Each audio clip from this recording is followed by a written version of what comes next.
Carton rouge à la migration irrégulière, le département de l'intégration africaine continue la sensibilisation et l'information. Il a lancé hier la campagne 2011 pour un mois sur l'ensemble du territoire national. Cet après-midi, c'était la fin des travaux de la 4e session du Conseil supérieur de l'éducation, fin de 3 jours de réflexion pour trouver les meilleures solutions à la crise scolaire au Mali. Nouvelle du 7e art au Mali, l'UCKO invite les cinéastes et le public cinéphile à la 8e édition du festival de Niamina. Le rendez-vous 2011 porte sur le rôle de l'image et de la musique dans les mobilisations citoyennes.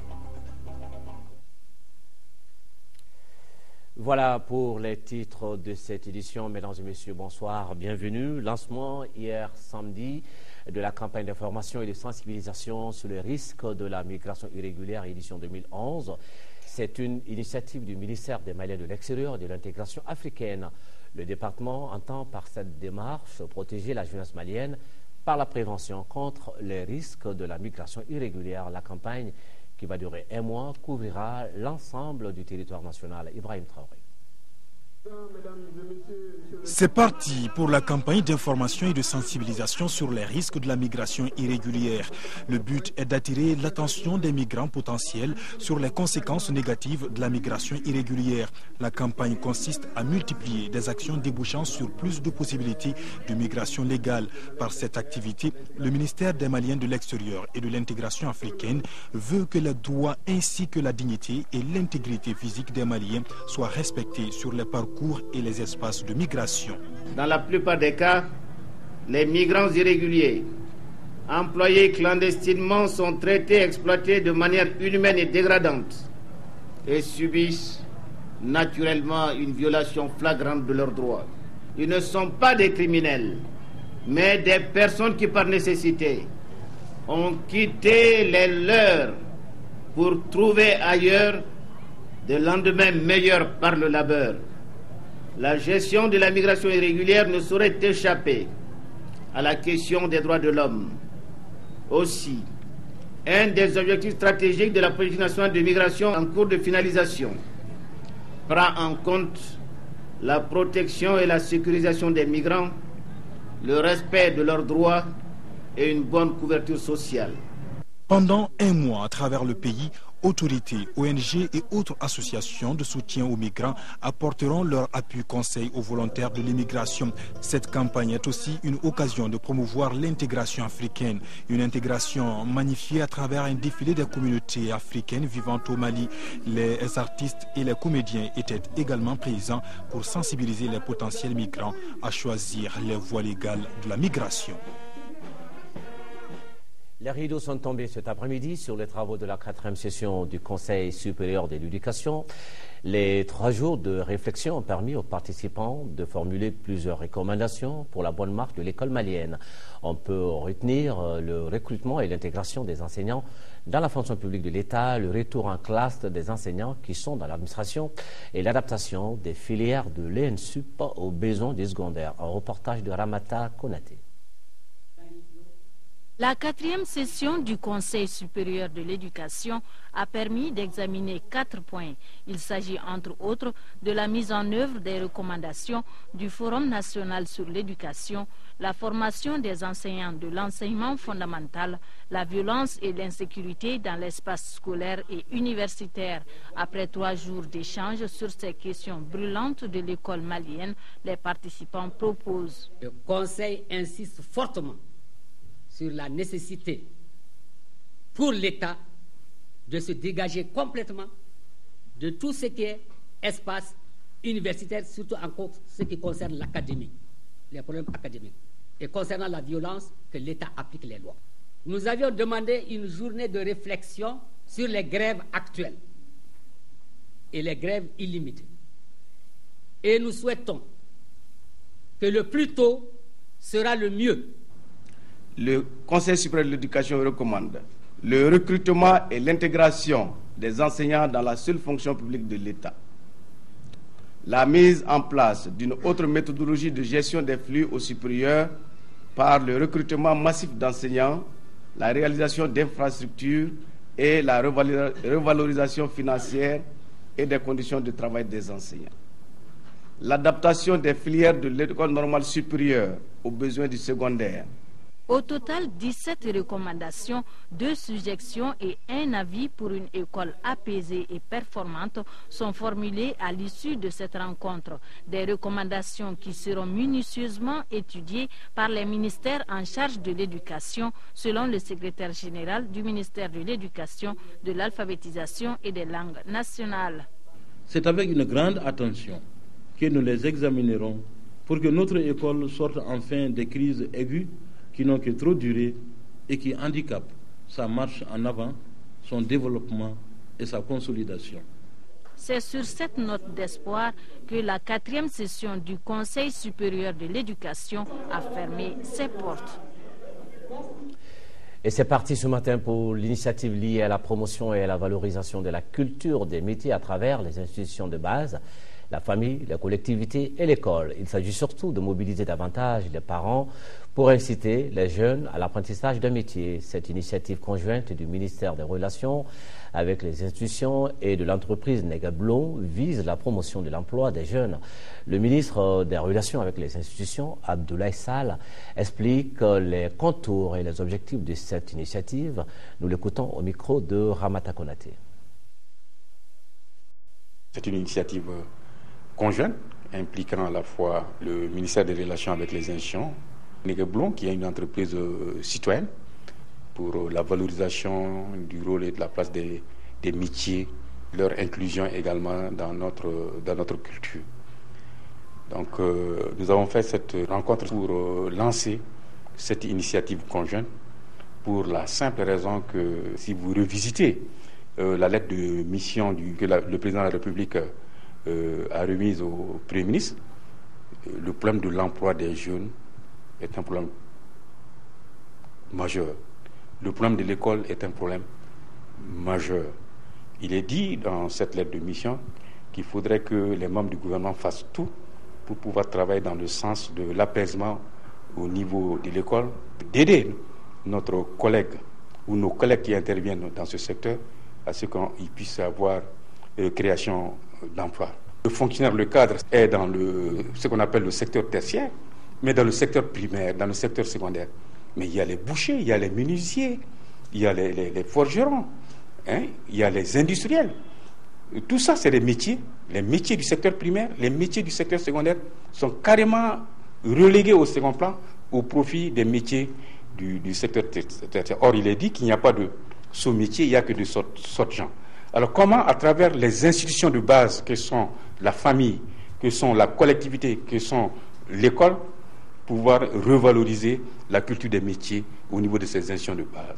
Que dans nos familles, on ne considère pas celui qui est fonctionnaire supérieur à celui qui est boucher ou à celui qui est mécanicien. Les élus de la nation étaient en conclave ce matin avec le secrétariat à l'harmonisation de l'aide. La rencontre a informé les députés sur les conclusions du 4e forum de haut niveau sur l'efficacité de l'aide publique au développement. Rencontre tenue en décembre 2011 à Busan, en République de Corée. Salima Tandao.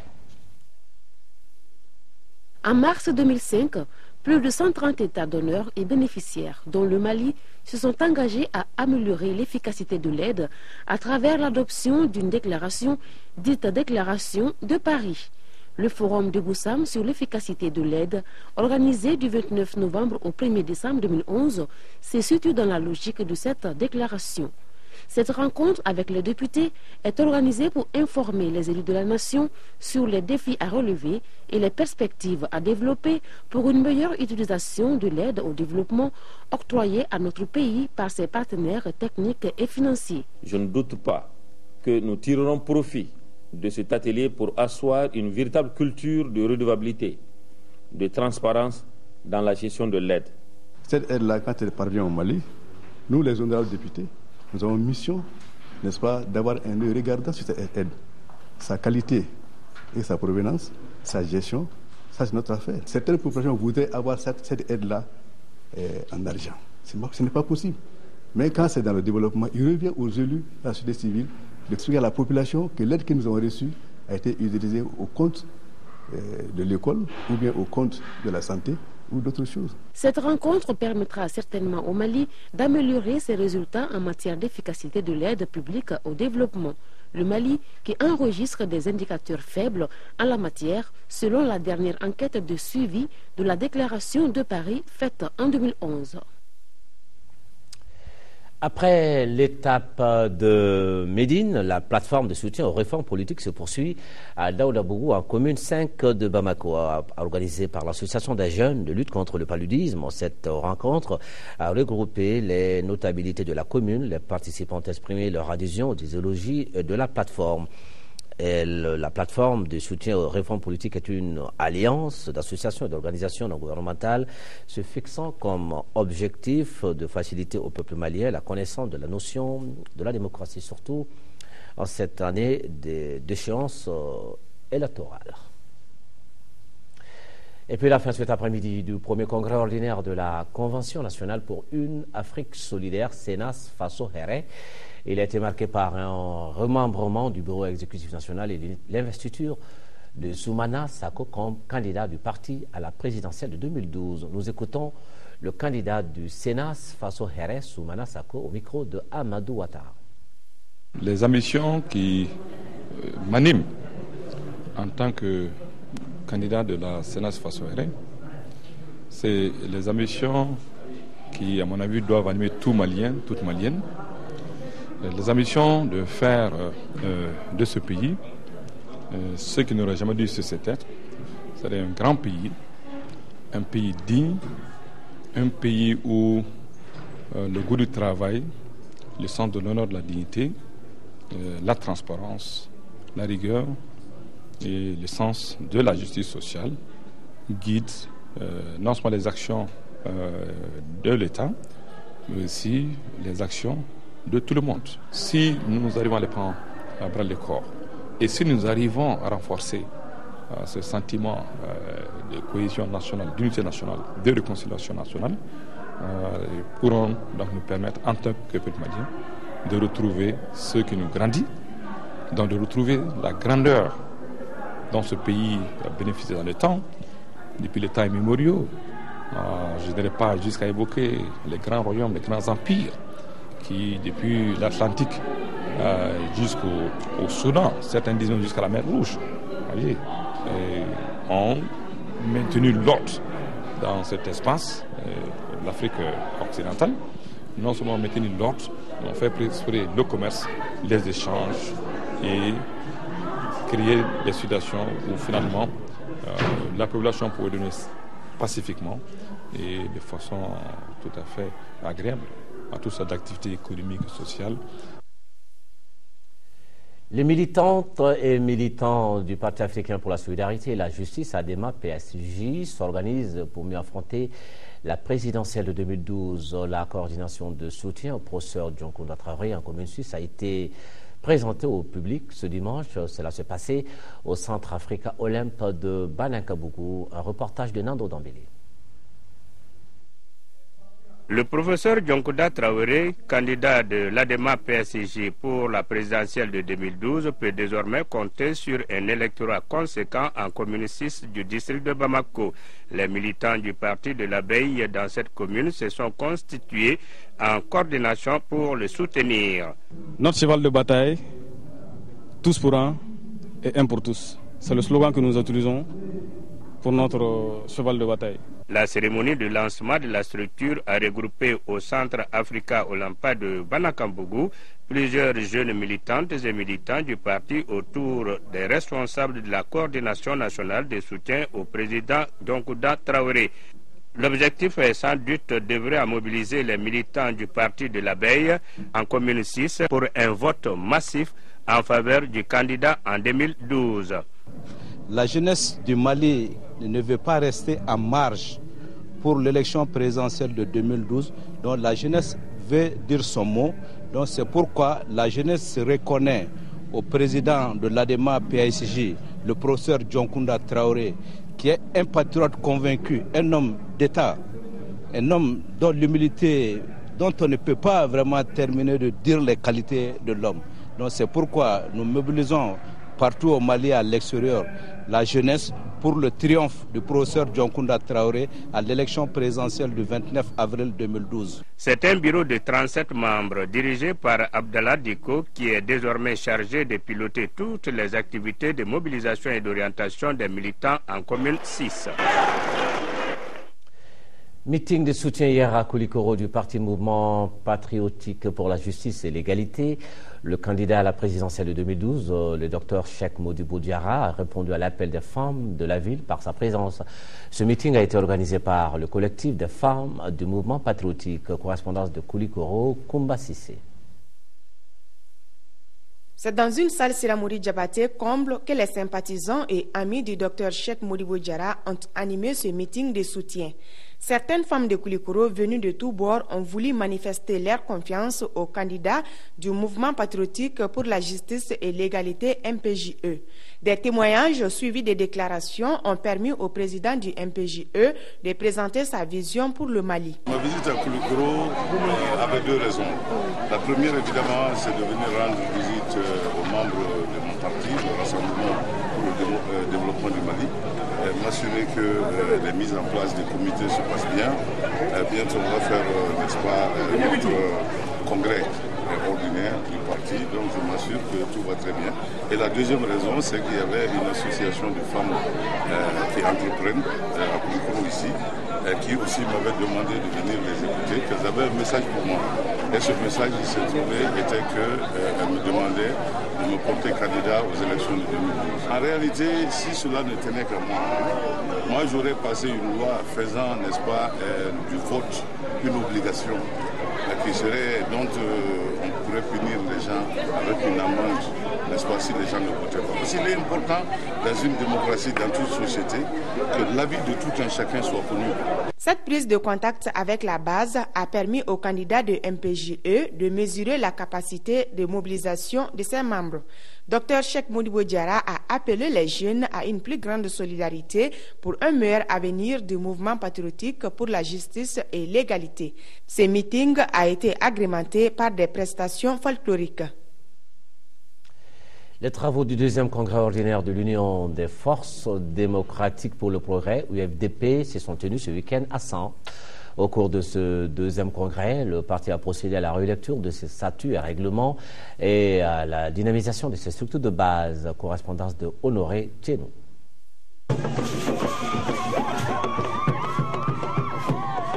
Ce deuxième congrès ordinaire de l'Union des forces démocratiques et le progrès UFDP qui vient de commencer à mobiliser militants, sympathisants et partis amis du Santoro.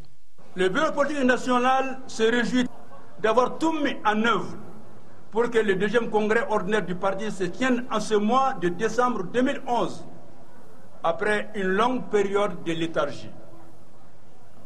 Dans ce cadre, lors de sa réunion mensuelle du 11 février 2006 à Bamako, le bureau politique national a décidé à ce que se tienne à San, le fief du parti. Ce grand randonnée a permis aux responsables de l'UFDP de faire une relecture des statuts et règlements du parti et mieux organiser ses structures de base afin d'affronter les échéances électorales de 2012. Vous n'êtes pas sans savoir que de nouvelles épreuves nous attendent en 2012, à savoir les présidentielles et les législatives, ainsi que les communales en 2014. Le parti doit s'y préparer et répondre présent à ces rendez-vous de l'histoire de notre pays, avec tous les atouts de la victoire. Pour ce faire, il nous revient d'examiner sans complaisance tous les points inscrits à l'ordre du jour du Congrès, en vue de corriger les faiblesses constatées. En d'autres termes, le parti n'a d'autre choix que de s'organiser et de mobiliser au maximum. Pour les responsables de l'UFDP, ce deuxième congrès est dédié à la mémoire du doyen de leur parti, El Hadj Bakourouba Berté, décédé le jeudi 24 mars 2011. En sa mémoire, les militants ont observé une minute de silence.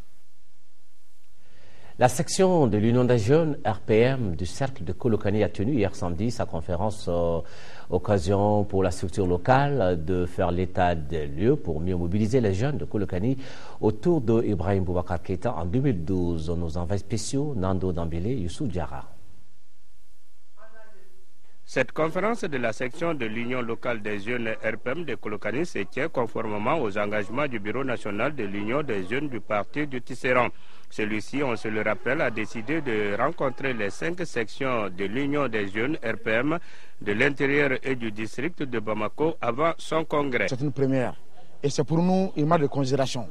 Le fait de choisir Kolokani pour être à nos côtés, en fait d'animer notre conférence des sections des jeunes représente tout un atout pour la jeunesse de Kolokani et ça dénote toute notre détermination pour amener, comme je l'ai dit tantôt, la victoire dans le parti RPM en 2012 pour le Mali.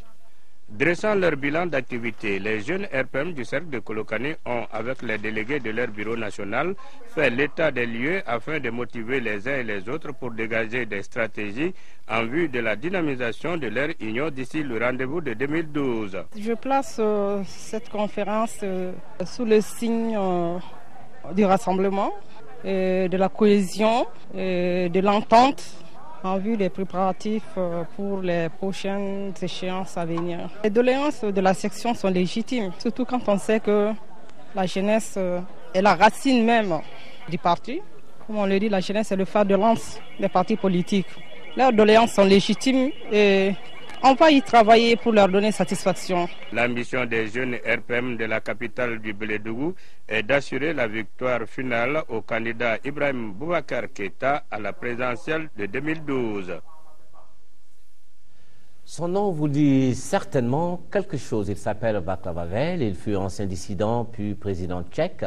Václav Havel s'est éteint ce matin des suites d'une longue maladie. On se souviendra que le dramaturge et l'homme politique avait passé près de 5 ans en prison. C'était dans les années 70. Il était considéré comme l'icône de la révolution de velours à Prague en 1982. Le portrait de l'homme avec Seydou Fomba.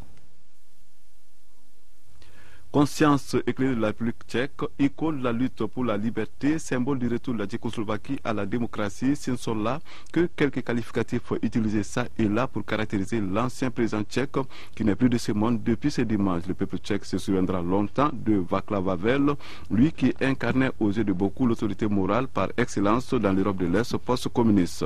Né le 5 octobre 1936 à Prague, Václav Havel fut privé d'études par le régime communiste au nom de la lutte anti-bourgeoise. Ainsi, il devient apprenti dans un laboratoire et prend les cours du soir pour achever sa formation secondaire. Pour des raisons politiques, l'accès à l'étude des sciences humaines dans un établissement d'enseignement supérieur lui sera interdit. C'est alors qu'il décida de s'inscrire à la faculté d'économie de l'université technique tchèque. Václav Havel est l'une des figures la plus de conscience civique du printemps de Prague en 1968. En 1970, il entre dans la dissidence pour rédiger les manifestes de la charte 77, un vibrant plaidoyer politique pour les droits de l'homme. Devenu président de la Tchécoslovaquie post-communiste en 1989, puis de la République tchèque, Václav Havel pilota la démocratisation de son pays, puis son adhésion à l'OTAN en 1999 et les préparatifs pour l'entrée dans l'Union européenne conclue en 2004. Je vous demande de voter oui au référendum sur notre entrée dans l'Union européenne. Son mandat s'étant inspiré en février 2003, il se consacra à la lutte pour les droits de l'homme à Cuba, au Bélarus, en Birmanie ou encore en Russie, et cela malgré sa santé fragile. Dans les années 60, Václav Havel s'était fait un grand nom grâce à son œuvre dramatique. Il a notamment écrit La Garden Party, Lettre à Olga, Largo di Sulato. M. Havel n'aura jamais cessé de s'interroger sur les responsabilités morales de l'homme et le respect des libertés. Václav Havel, qui s'est remarié en 1997 après le décès de sa première épouse, souffrait de multiples problèmes de santé, dus surtout à son empoisonnement par l'ex-régime communiste. En décembre 1996, il avait été opéré d'un cancer du poumon droit. M. Havel est mort dans le sommeil dans sa maison de campagne et depuis l'annonce de sa mort, les hommages ne cessent de se multiplier. En 5e région, les rideaux sont tombés vendredi sur les travaux de la Cour d'assises au titre de l'année du judiciaire 2010-2011. Sur les 35 affaires inscrites au rôle, 33 ont été jugées et 2 renvoyées à la prochaine. Correspondance de Moustapha Doumbia. Assassinat, coup mortel, enlèvement d'enfants, pédophilie et vol.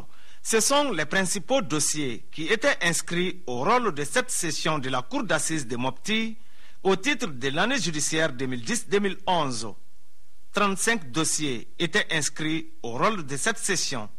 S'agissant des peines, elles vont de la peine de mort à l'emprisonnement à temps. Il y avait 35 dossiers. Sur les 35 dossiers, nous avons dirigé les 33 et les 2 ont été renvoyés à la prochaine session parce que tout simplement, ces dossiers n'étaient pas en état. Les peines vont de la peine de mort en passant par la réclusion criminelle à l'emprisonnement à temps. Les travaux de cette session de la cour d'assises de Mopti ont duré 2 semaines et les séances étaient publiques. Assemblée générale ordinaire de l'ordre des architectes du Mali. La rencontre a adopté le programme d'activité 2011-2012. Occasion également pour les responsables des entreprises de construction et d'assurance de présenter leurs produits et services. Le bureau dirigé par Baba Alpha Ismaël Sissé lui entend mettre l'accent sur le rassemblement des professionnels. Moïse Traoré. Les architectes du Mali veulent se construire une cohésion. Le bureau de l'ordre professionnel mis en place le 7 avril 2011 focalise ses actions 2011-2012 sur le rassemblement. On a des problèmes, avec les textes qui ne correspondent plus, disons, à ce qu'ils étaient à la création. Ça fait 20 ans qu'ils ont été créés. Il y a un peu, la prise en compte des jeunes pour lesquels rien n'est prévu.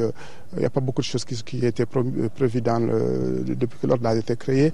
Il y a aussi, disons, le fait, de rassurer les autres professionnels en disant que c'est la cohésion qui permettra effectivement, disons, l'évolution de chacun d'entre nous. 182 architectes sont membres de l'ordre. Ils partagent le secteur des BTP avec des ingénieurs, des géomètres et des urbanistes pour ne citer que. Le sens de l'appel ici, c'est de dire qu'il faut que les ordres professionnels ne soient pas en conflit. Il faut qu'ils soient complémentaires parce que beaucoup de choses les obligent à être complémentaires. Actuellement, vous savez qu'il y a des regroupements, disons, au niveau de l'UEMOA où tous les architectes de tous les pays vont se retrouver. Si nous partons, disons, avec des points faibles, ça risque de nous créer des problèmes. Le doyen Seydou Diallo totalise une expérience professionnelle de plus de 40 ans. Il a apporté sa bénédiction à l'ordre des architectes. À l'occasion, des entreprises de construction et d'assurance sont venues présenter leurs produits et services. L'immeuble Château Design à Maniambougou a été inauguré ce week-end. Il s'agit d'un complexe que les députés élus de Bourem dédient aux populations de la commune 6 de Bamako. Adam Sissoko. Ce complexe qui vient d'ouvrir ses portes est composé d'une alimentation moderne, un salon de coiffure haut de gamme et une salle de massage et d'esthétique. Les Maliennes, à l'instar de leurs sœurs des autres pays, ont toujours eu le goût pour la beauté, l'élégance et la coquetterie. Cette galerie de beauté que vous venez de concevoir va contribuer à satisfaire les attentes des femmes. Je salue cette initiative qui vient à point nommé en cette période de fête de fin d'année. À l'étage du complexe se trouve aussi un aire de repos et c'est là que les invités se sont retrouvés après la visite des locaux. Selon la promotrice, ce complexe est dédié aux populations de la commune 6 du district de Bamako. Je me suis dit que dans une commune comme la commune 6, il n'y a pas un complexe de ce genre et que vraiment les Maliennes ont besoin de ça. Et j'ai été beaucoup encouragée dans mon initiative quand j'ai été élue députée parce que ça m'a permis d'être plus proche des réalités du Mali. Et j'ai vu quand même que non seulement le besoin était là, mais qu'en plus, on avait besoin quand même de ce genre de choses pour donner de l'emploi aux jeunes. En plus de certains membres du gouvernement, plusieurs autres invités ont pris part à cette cérémonie d'inauguration. La première rue marchande de l'Association des commerçants détaillants de Bamako a ouvert ses portes hier au Palais de la Culture de Bamako. Cette rue marchande dite spéciale regroupe les détaillants du Mali et ceux venus de plusieurs autres pays amis. Une occasion pour les détaillants de se rapprocher de la clientèle en cette fin d'année. Mamourou Sidibé est allé voir. Un total de 360 stands sont exposés à l'appréciation des clients de la rue marchande spéciale de Bamako. Initié par l'association des commerçants détaillants de la rue marchande et des foires à Codermaf, ce forum est l'opportunité pour les détaillants d'échanger, se côtoyer et de s'épanouir. Cette année, c'est nous seuls, c'est la Codermaf, l'association des exposants, la rue marchande et des foires qui organise seul, sans le district. Ils vont nous regarder cette année, voir d'abord si on peut On peut organiser seul, sans le district. Donc maintenant, ils vont nous laisser la rue marchande. Nous, on va continuer.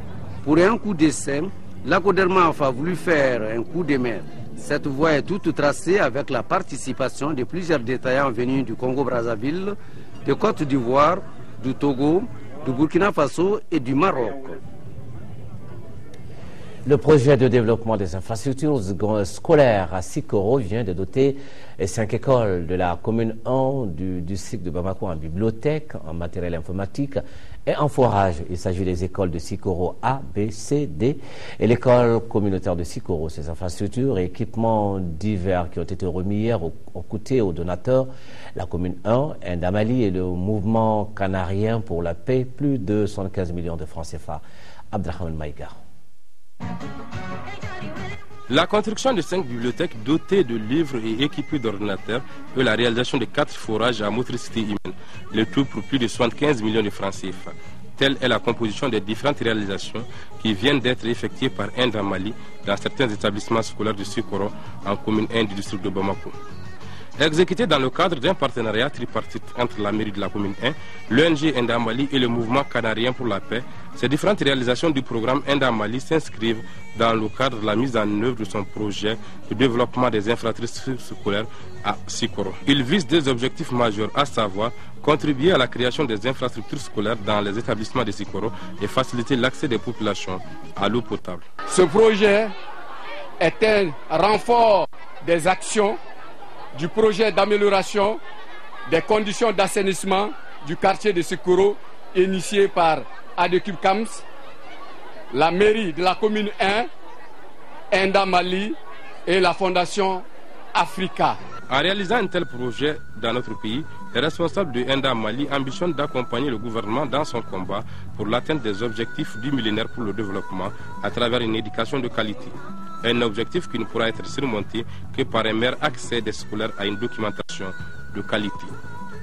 Les anciens ont fait l'école pour perpétuer le savoir qui est père et mère de la paix durable, pour consolider ses efforts. Mkapaz et Enda vous livrent ces dons qui ont valeur de message. À vous de les valoriser à bon escient. Pour accroître la fréquentation de ces bibliothèques, les autorités scolaires ambitionnent déjà l'élaboration d'un certain nombre de stratégies, parmi lesquelles la multiplication des sujets de recherche et l'organisation de concours de lecture entre les élèves des Sikoro. Dîner gala d'Inerhuile International, les clubs Bamako Amitié et Bamako Koulouba ont attiré du beau monde à cette soirée et c'était pour vulgariser encore davantage leur idéal, celui de venir en aide aux démunis et singulièrement les femmes fistuleuses. Nyanya Alou Traoré était présente à cette soirée et voici son compte rendu. C'est une salle de l'hôtel Salam tout feu, tout flamme lors du dîner gala d'Inerhuile International Bamako. Sous l'entrain de la salsa et la joie de partager ces moments récréatifs entre amis, le club veut commencer la nouvelle année sous de bonnes notes. Inerhuile International est un vaste mouvement de femmes né en 1924 à Manchester, en Angleterre. Son objectif principal est de promouvoir l'amitié, encourager l'idéal de service et favoriser l'entente internationale. Aujourd'hui, le district 909, l'un des branches du mouvement, est bien implanté en Afrique. Par exemple, au Mali, il compte plus de 200 membres et une dizaine de clubs. En tenant cette soirée gala, l'organisation malienne respecte primo une tradition, la continuité et secondo un vœu, celui de rester fidèle à sa conviction, l'entraide. D'où le thème de l'année 2011-2012, anticipant et visant l'excellence, avec à la clé la présence exceptionnelle de la présidente Inerhuile International. Nous appréhendons le monde avec notre regard de femme et c'est une vision différente du monde. C'est toujours extrêmement stimulant de se retrouver entre femmes pour faire avancer le monde. Nous devons toutes être des agents très actifs du changement et du progrès au sein de nos communautés. Le ministre de la Femme a salué le rôle qu'Inerhuile joue dans la promotion et l'épanouissement de la femme. Madame Kounaré a réitéré toute l'aide du gouvernement malien dans le combat qui mène l'organisation contre la fistule. Vos actions partout dans le monde et au Mali sont fort louables. En décidant de bouter la fistule hors de la sous-région, c'est un bel exemple de solidarité que vous démontrez à tous et surtout à ces milliers de femmes qui souffrent en silence. Comment ne pas vous soutenir dans un si noble combat? Les échanges de vœux et de cadeaux ont mis fin à cette soirée gala. Coup d'envoi ce vendredi à Nyono de la première édition du Festival culturel de Nyono. Ce festival est une initiative de l'Association pour le développement du cercle ADCN. Fousseli Samake, correspondance. Cette première édition du Festival culturel permettra à Nyono d'étaler son riche patrimoine culturel à travers expositions d'objets d'art, conférences, débats, visites des sites touristiques, musique et danse folklorique, entre autres. 3 jours durant, les festivaliers venus de divers horizons découvriront le savoir-faire et le savoir-être du Kala, du Kurumari, du Mema et du Sana. Nos villes et villages vont bientôt vibrer au son de nos tam-tams pour magnifier notre patrimoine culturel, musical. Festival du donner et du recevoir, cette édition marquera l'ancrage de nos valeurs de civilisation dans la pensée universelle pour faire de Nyono une destination touristique prisée qui drainera au fil des éditions le monde entier vers nos sites, nos monuments historiques. Cet événement culturel de première importance permettra aux 12 communes du cercle, partageant des aires culturelles bien diverses, de montrer pendant 3 jours aux festivaliers les différentes facettes des arts et de la culture. J'invite la jeunesse à une réelle appropriation de la culture du milieu dont elle est issue. L'initiative de ces festivals culturels est bien appréciée par les habitants de Nyono. Ils ont invité l'association pour le développement du cercle de Nyono à la pérennisation pour le développement de toute la zone de Nyono. Nous restons dans le chapitre culturel avec les activités de la 8e édition du festival de Nyamina qui a démarré donc ce vendredi dans la région de Koulikoro. Comme thème cette année, le rôle de l'image et de la musique dans les mobilisations citoyennes. L'objectif est de créer une synergie d'action entre les images et la culture pour contribuer au développement du village de Nyamina. Nos envois spéciaux, Djemba Moussa Konate, Sidi Moudibo, Dambélé et Daouda Kone. Ils sont près de 2000 participants venus d'Europe, d'Asie, d'Afrique et des 50 villages de Nyamina à prendre part à cette 8e édition du festival. La projection de quelques films réalisés par les jeunes cinéastes de l'UCKO ont marqué le démarrage des activités de cette rencontre cinématographique. Ces films touchent tous les aspects sociaux, économiques et culturels pour le développement d'un Mali prospère. Aujourd'hui, nous savons que l'image ou le cinéma est un vecteur de développement, surtout le développement des localités comme Nyamina. Donc, dans ce sens, je pense que les prochaines éditions du festival peuvent contribuer plus dans ce développement, le changement de mentalité, le changement de comportement des populations. Le cinéma, c'est les images. Nous n'avons pas eu la chance de voir ce que nos grands-pères, nos ancêtres avaient vécu parce que, en son temps, la technologie n'était pas développée. Si aujourd'hui on a cette possibilité, je crois qu'il faut revenir à la source. La particularité de cette 8e édition du festival de Nyamina est qu'elle coïncide avec le centenaire de l'école de Nyamina. À cette occasion, certains anciens de cette école ont animé une conférence débat sur les 100 ans de la première école de la localité. Encourager les enfants à bien travailler, à améliorer sans cesse les résultats scolaires. Ça, c'est mon point. Il faut reconnaître, aujourd'hui, c'est une école qui a des difficultés. Des difficultés liées à la qualité aussi des enseignements donnés. Des difficultés d'ordre structurel. Au programme de ce samedi, un concours culinaire avec les femmes des 6 quartiers de Nyamina et un concert géant avec les artistes de renommée comme Amadou et Mariam, Naini Diabaté, Mariam Bagayougo, pour ne citer que ceux-ci. Et depuis hier et ce jusqu'au 26 décembre prochain se tient au Palais de la Culture, Amadou Hampâté-Bâ, une exposition d'œuvres d'art plastique. L'initiative est de l'Association des artistes plasticiens du Mali, en partenariat avec la Direction régionale de la culture. Cette exposition va contribuer à la lutte contre la pandémie du sida dans notre pays. C'est un reportage de Adam Sissoko. En organisant cette exposition, l'Association des artistes plasticiens s'engage à verser les 50% de la valeur de chaque tableau vendu au programme national de lutte contre le sida. L'objectif, c'est une manière de contribution des artistes parce que les artistes plasticiens, ils aiment beaucoup, ils sont très humains, ils aiment faire beaucoup de gestes, surtout pour les gens qui sont un peu démunis. Donc, vu qu'ils n'ont pas les moyens tout de suite en liquidité pour leur faire ça, donc ils ont proposé de faire une exposition. Les invités, vu l'objectif recherché, ont soutenu les artistes plasticiens pour cette œuvre humanitaire. Le sida, c'est une maladie qui est là, qui tue, qui a fait des ravages, qui menace presque tous les pays en voie de développement. Nous, à notre niveau, on a vu comment est-ce que nous aussi, on peut apporter notre petite pierre pour aider ces malades au développement de notre pays. Les artistes sont des gens généreux. Je salue l'initiative, elle participe forcément à la lutte que l'ONU-SIDA a engagée et au défi que l'ONU-SIDA lance, c'est-à-dire le défi d'atteindre les 3-0. Ce sont 70 œuvres qui sont exposées par 17 artistes et la plupart des tableaux ont pour thème le sida.